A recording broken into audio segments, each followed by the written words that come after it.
Broadcasting from the business capital of the world, this is the Podcast Business News Network. Welcome back to the show. It's all about survival mode, right? A lot of us are in survival mode each and every day. We're talking complex PTSD, co-parenting, path to compassion, and so much more with our expert and our coach and dear friend, Diana Bejasa, joining us today live from Honolulu, Hawaii. How are you? I feel like I have a whole new level of power, and that's why I wanted to share this episode today. Because yeah, I just have this sense that like I need to share what has been going on. I know I didn't get to see you last week, and yeah, I feel We like were, a new person. Tell me what's going on. We were on vacation in Mexico. Tell me what's going on. Oh, well, I'm glad you had a good time in Mexico. Me too, thank you.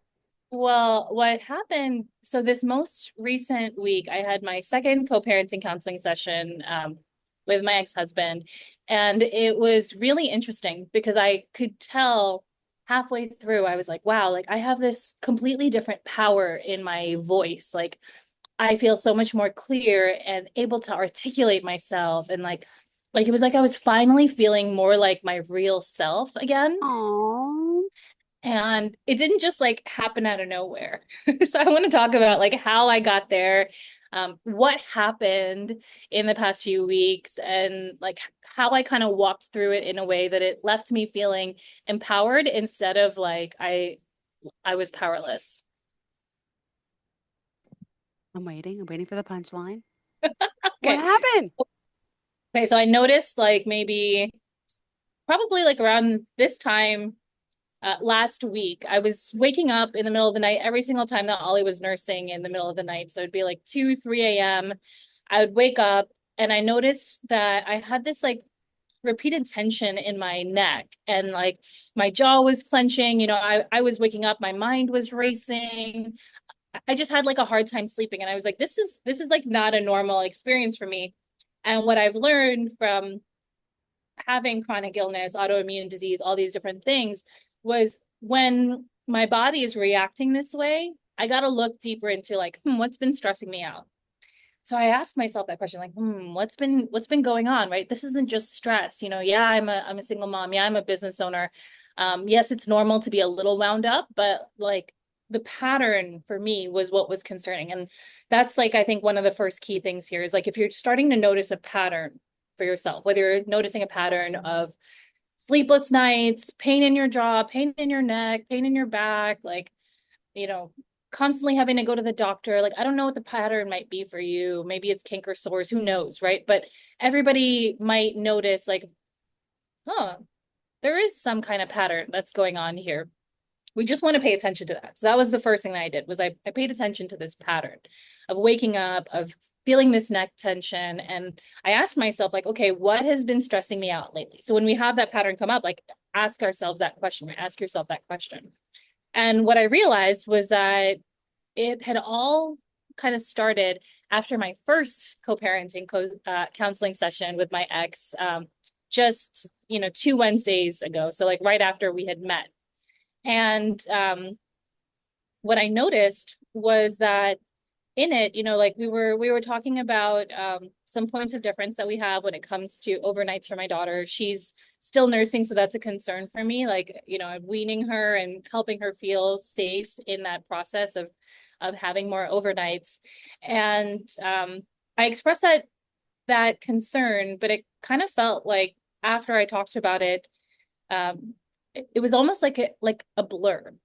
Like I remember then just getting to this place where we were talking about logistics for like the first date that she was going to have an overnight. And like, I'm just like picking dates in my calendar that work. And just like after the session, right? Like it wasn't like anything major had happened, but I was like, what just happened? Like, I don't actually agree to any of that. Like I'm not okay with this, but like, it was as if I like clammed up and I couldn't talk.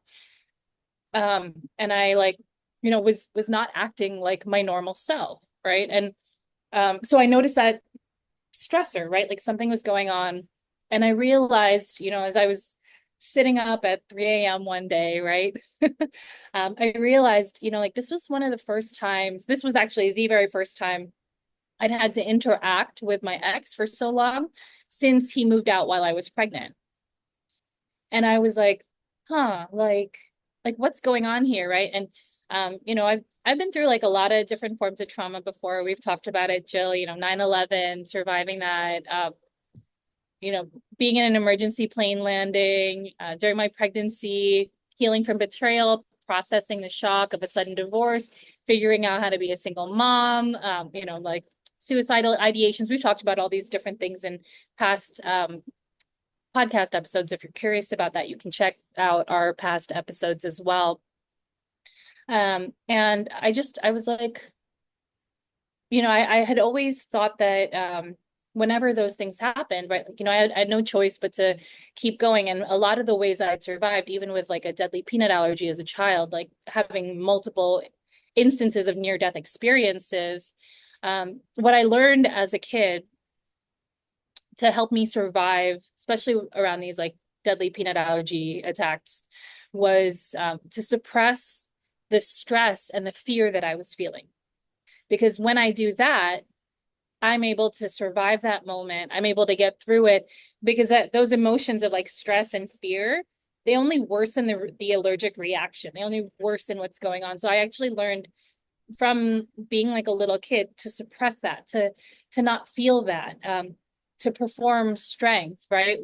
And to perform calm when inside, like it feels like my body is just like shutting down and like, again, and in a state of threat. And so this for me was kind of what's the word, like almost like natural. Like I just so I get to this place, I call it my cold place. Like where I just go cold inside. Like I don't feel anything. I don't allow myself to feel anything. And it's so easy and natural for me. But I noticed, right? Like I was like, yeah, like, I was like again in my cold place during the co-parenting session where I was just going through the motions and the logistics and like agreeing to things that I don't actually agree with. And I started to explore these experiences more with my personal therapist. So we have a co-parenting counselor, but I'm doing personal parallel therapy because I have stuff that I want to heal through.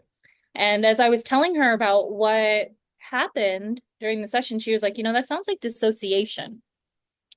And we were kind of surprised looking through it, but like uncovering it because I wasn't having like the like classic signs of dissociation. It's not like I was not responsive.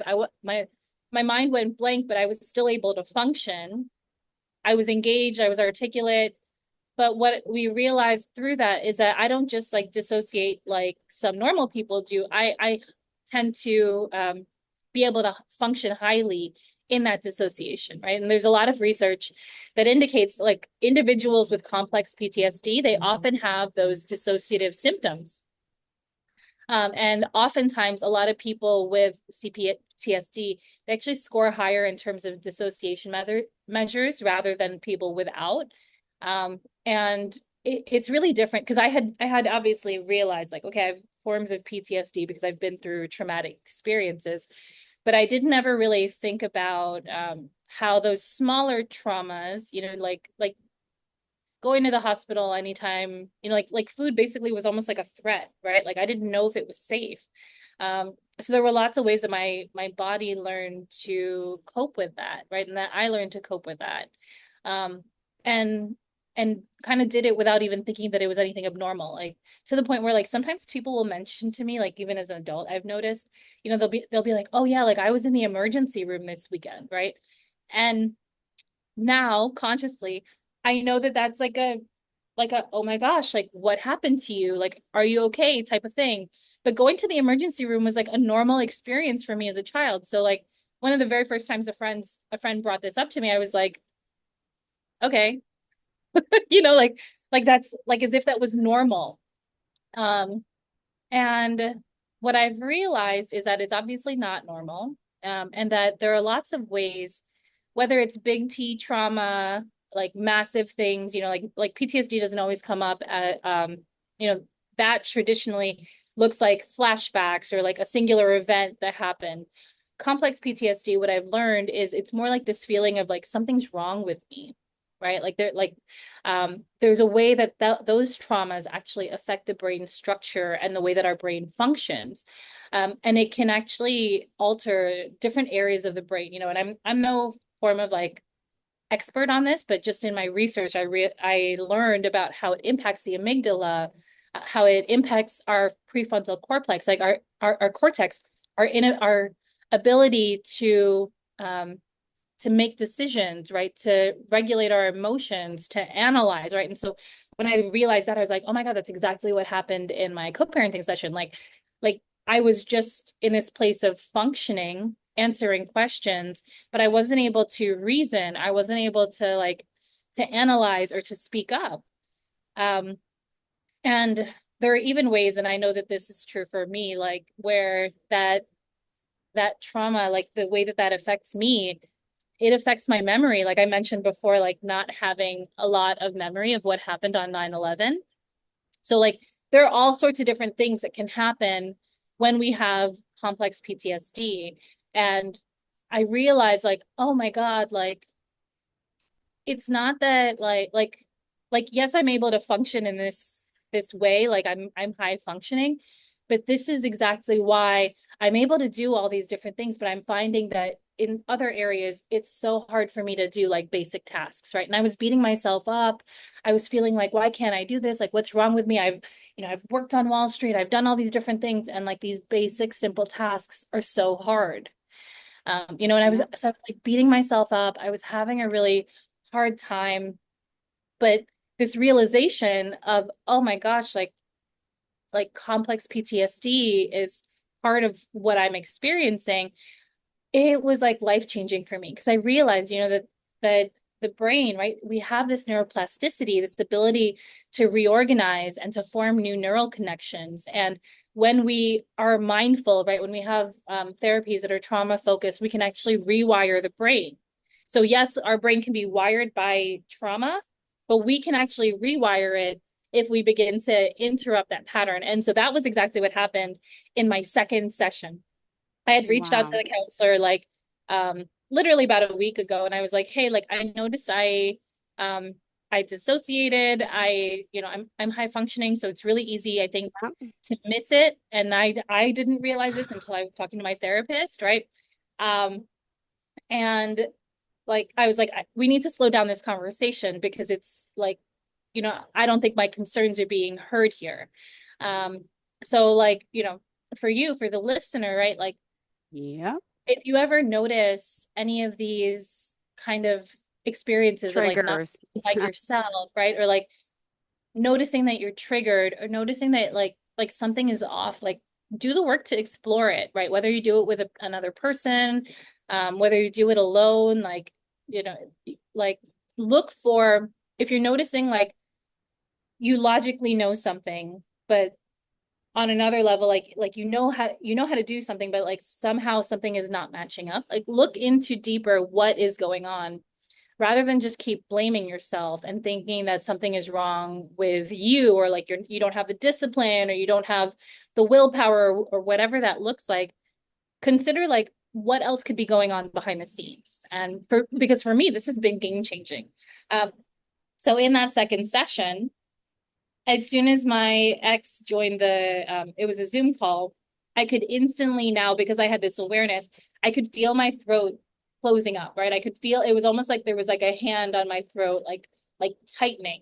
It felt like it was hard to breathe, right? Like I could feel like the tightness in my chest. And rather than what I realized I would do so easily before, like slipping into dissociation, where like I would just not even notice any of that stuff.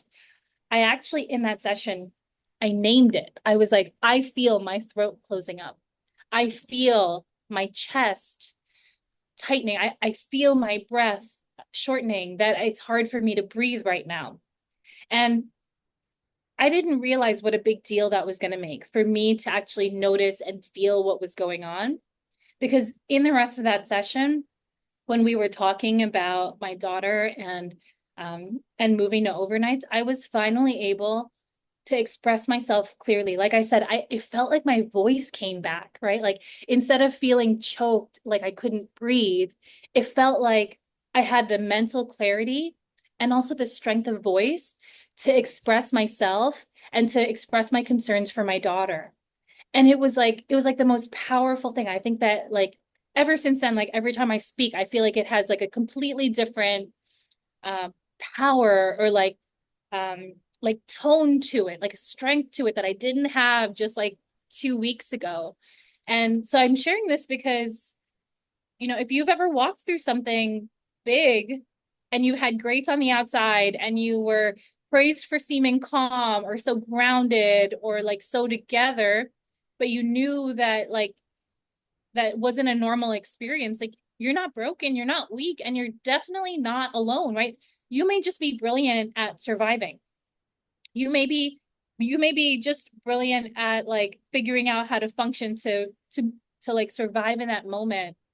And maybe whatever's going on in your life right now is actually calling you to thrive, right? To return to your breath, to return to your body, to return to your truth. And maybe you don't do it all perfectly at once, right? Maybe it's simply just that one choice at a time. But I'll tell you that naming how I was feeling in that moment, being more in tune with like the physical feelings, but also my emotional feelings, it's been like it's been changing everything for me. Um, and I like so a couple of nights later, I woke up in the middle of the night again. And this time it was like more in normal time. Like I normally wake up like around 5. Um, and when I woke up, I heard this like, instead of like hearing all the voices in my head, like worrying about like all the things that go on in life, I heard this like really calm, clear voice that was like, the obstacle is the way. And for me, it was so powerful, Jill, because I was like, instead of fighting myself, instead of fighting what's going on inside me, I can look at it and say, okay, this is my path forward. Knowing that I have complex PTSD, knowing that I have these issues that I've vetted with my therapist again, like I said. Um, what's been able to happen for me is I'm able to say, okay, instead of expecting this other version of myself who was high performance when I was basically dissociating, I can work with this person who's in touch with how I really feel and what I really think.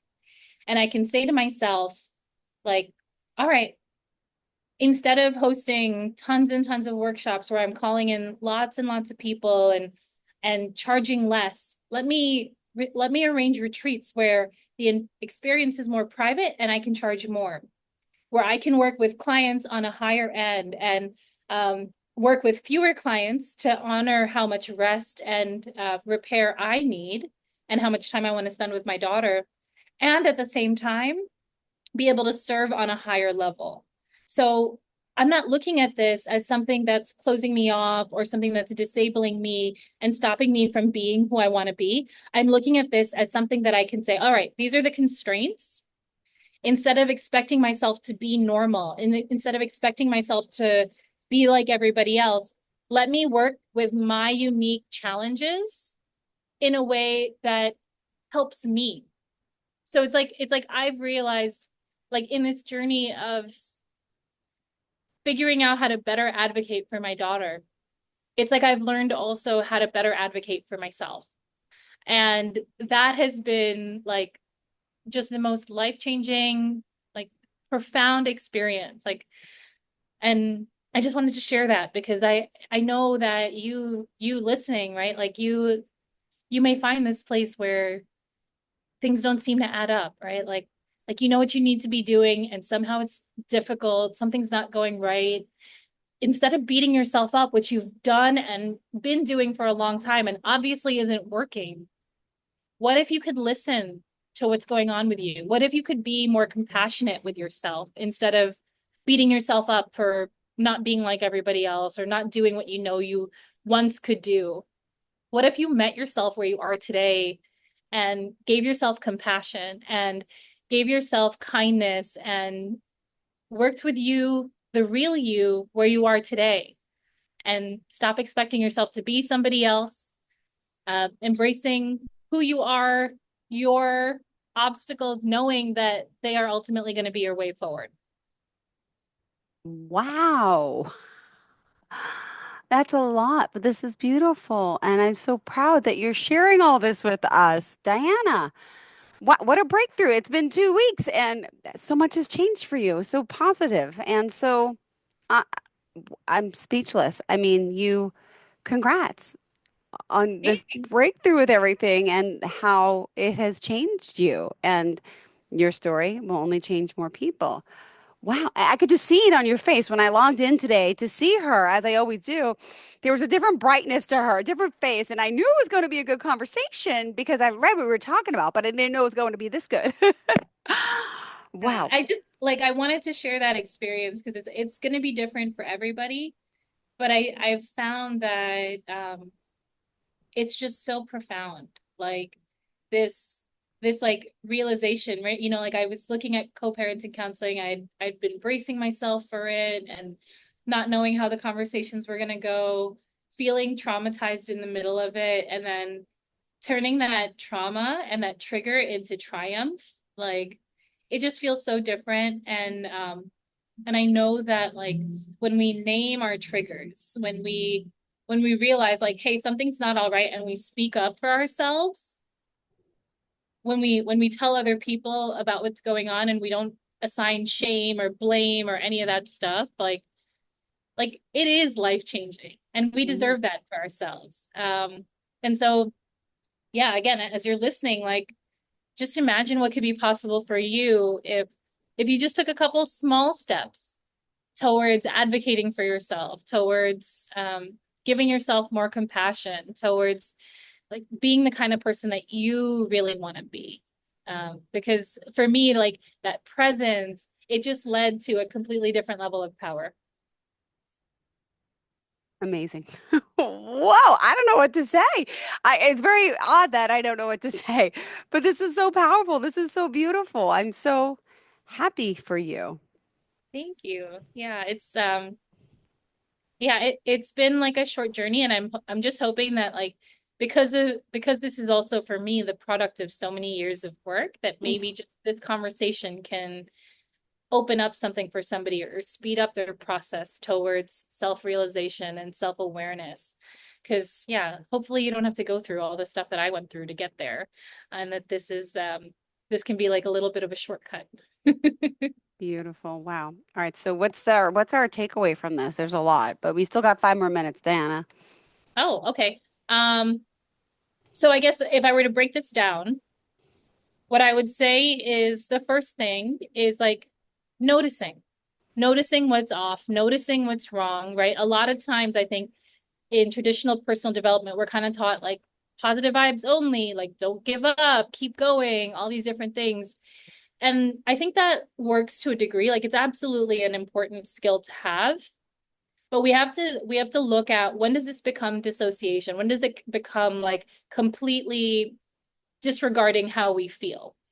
And we don't let our feelings um, dictate everything, but at the same time, it is important for us to tune in to what's really going on inside.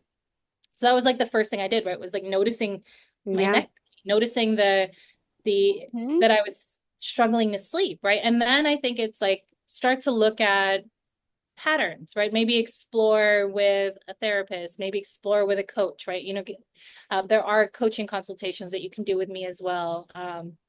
You can find them on my website, savorlifewithdiana.com. That's SAVOR lifewithdiana.com. You can apply for a consult there. Um, have a conversation to kind of unpack where you're at and how it relates to where you've been, right? Like I had never considered that some of the experiences I had, like the near death experiences. And if I know now, you know, it's so crazy because like I had a deadly peanut allergy before it was common.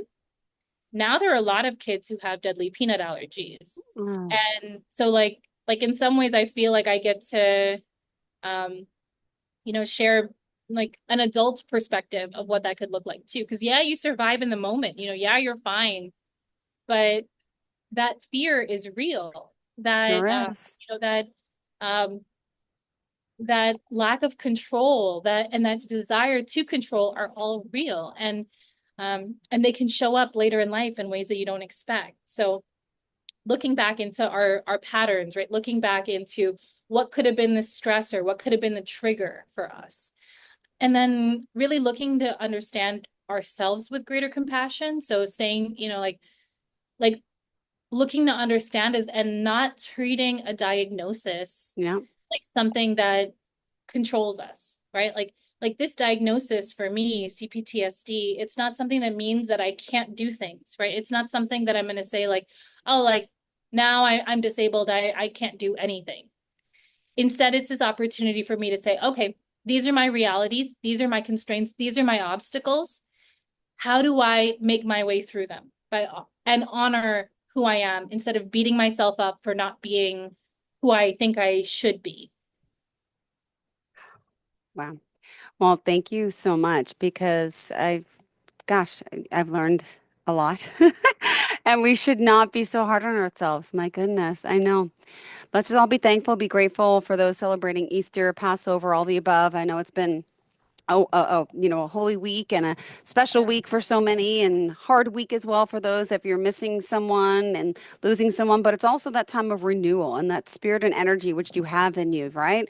God has risen, Jesus is risen, I should say, and it's just like spring is here in the air. Time to move on. Time to do the things that make you happy, and it's okay to not be perfect and to have ailments and to have, but it's amazing just to start sensing those things now because this is the time and you are energized. You're like an energizer bunny, a spring bunny that was born today. Thank you so much, Diana Bejasa. We appreciate it.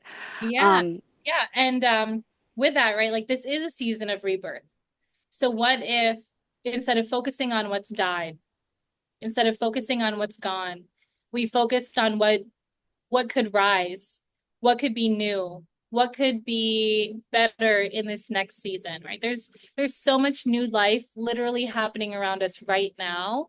Let's embrace that. Like because we got today. We woke up today and not everybody got that gift. God bless. So, like let's use that gift. Let's maximize it. Let's honor it by growing, by becoming more, by um, giving ourselves some grace as Thank we you. grow.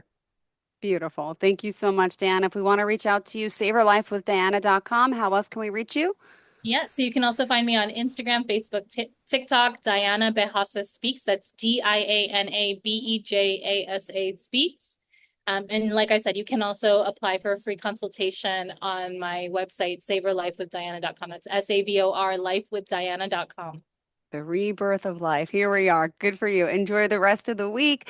God bless your little one. And I love this new positivity. If she wasn't as amazing already, she's got this extra glow, extra energy, really, and desire and knowing of how to help you experience the same and transform and get moving on where you should be in this life. Thank you, Diana. Have a fantastic day, okay? Thanks, Jill. See you soon. All right. Bye-bye, hon.